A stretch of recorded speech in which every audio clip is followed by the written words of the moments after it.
I did it. I just finished re-recording dashboard design. I've been making online courses since 2018, and I get a lot of questions from people about this process. People are like, wait, how did you turn your keynote into a full-length online course? Or how did you take your private workshop that's on site and turn it into an asynchronous online course? So in this video, I'm going to take you behind the scenes and I'm going to show you what it looks like from the student perspective and then what it looks like from the instructor perspective.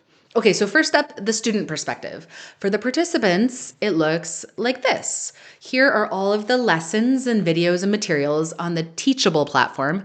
I've been using Teachable since 2018. I'm super happy with it.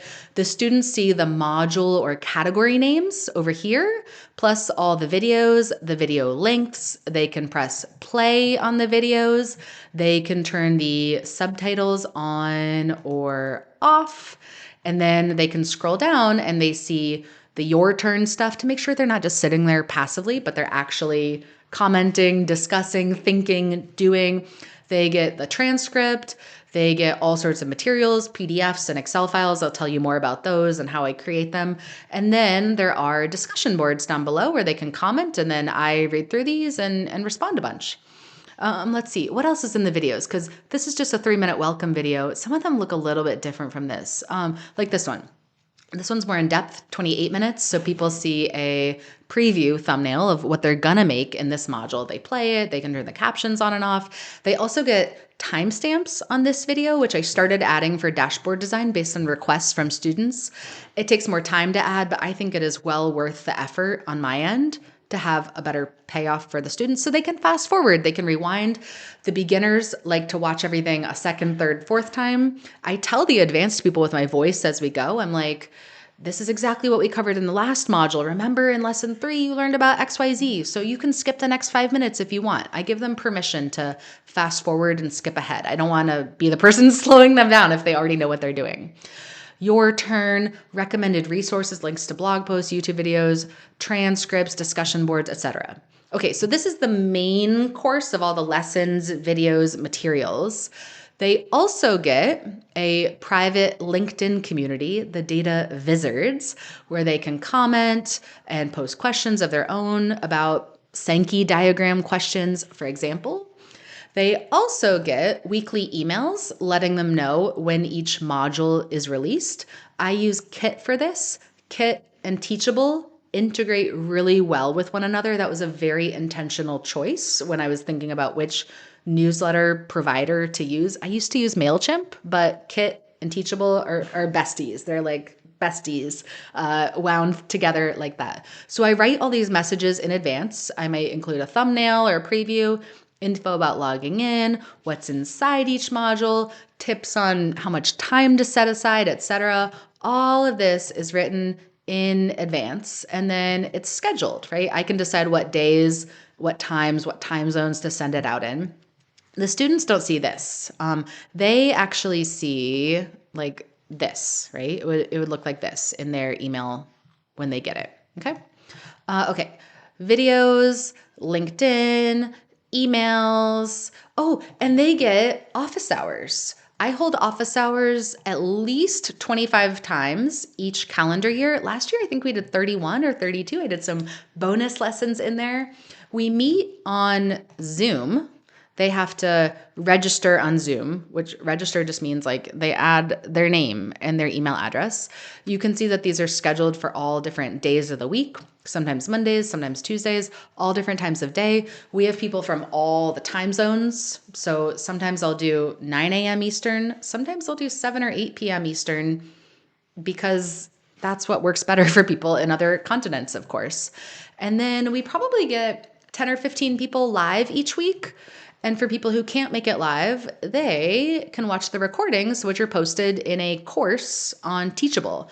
There are pretty long descriptions here because I want people to know, like, you know, they can say, oh, well, what's jittering? What are these jittered, unjittered things? What about, qualitative data? Oh, I need to know about swarm plots. Oh, I do something about diagrams, Power BI. Like, I want them to know which videos are going to be most relevant. It's got the video, the Zoom recording with me, plus all of the other participants there. And then some notes down below about what's inside or maybe links. A lot of the students are working on public facing materials. So, here's Audrey's link to the public facing dashboard for people who missed it. Okay, so that's the student perspective. The instructor perspective. I'm going to talk to you about the 5 steps that I do start to finish as I'm making and then getting people to register for the course. So step 1 is make all the content, which is easier said than done, right? It's like making your slides, making your handouts, your cheat sheets, your checklists, your Excel files, in this case for my course. I'm not making anything from scratch. Everything in the online courses is actually based on private workshops that I give throughout the year. I have 6 different online courses. Dashboard design's one of them. So probably every week I'm teaching a private workshop. I'd say probably every month I'm teaching about dashboard design. So I'm constantly, teaching, getting reactions, modifying, iterating. It's constantly getting better and better, 1% at a time throughout the year, so that when it's time to record or to do a total re-record, a total refresh of the content, again, I'm not starting from scratch. I'm just tweaking things that I already have. So hopefully you're not making a course from scratch. I wouldn't want you to just sit down on a Monday morning at 9 a.m. and be like, I think I'll make a course today.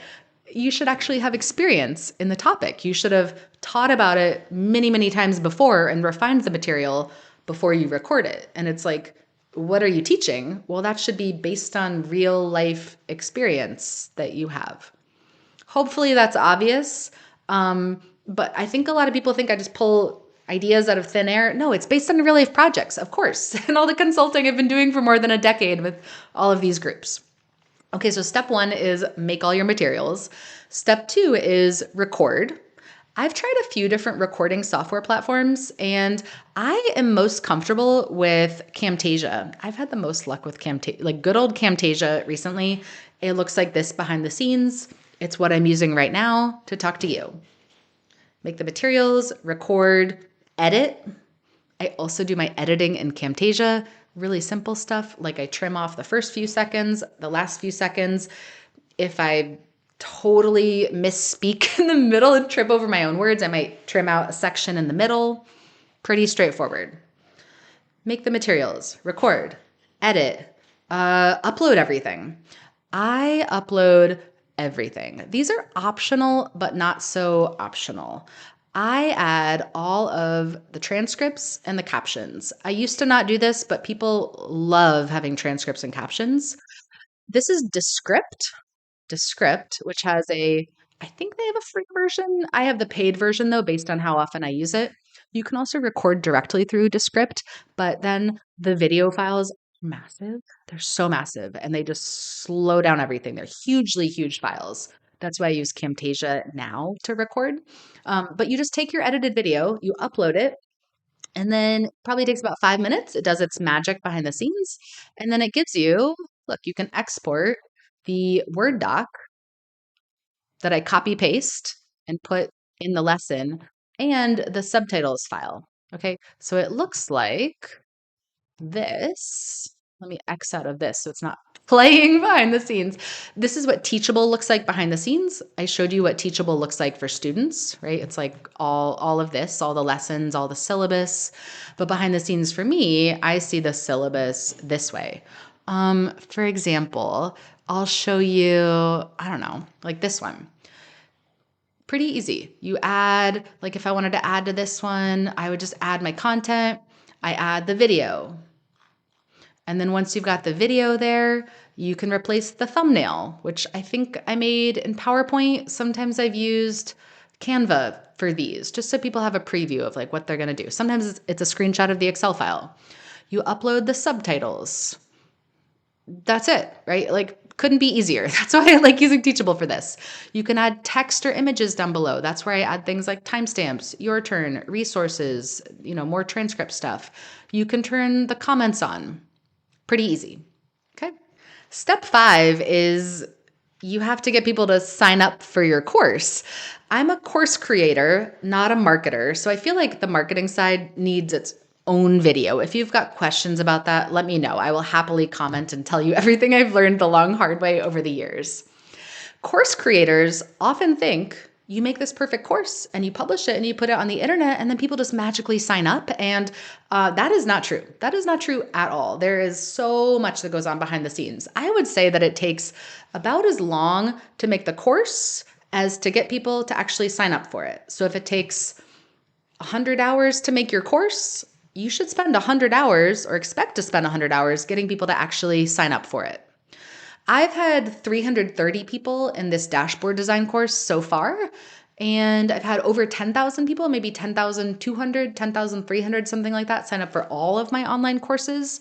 I used to have a lot of mini courses over the years, so that was what really got registration numbers up pretty high. A lot of people take multiple courses, super common for people to go through all of them in a sequence. Okay, what else would you want to know? I'll tell you who's involved and how long this takes. So who's involved? It's me. It's just me. I do not outsource any of this work anymore.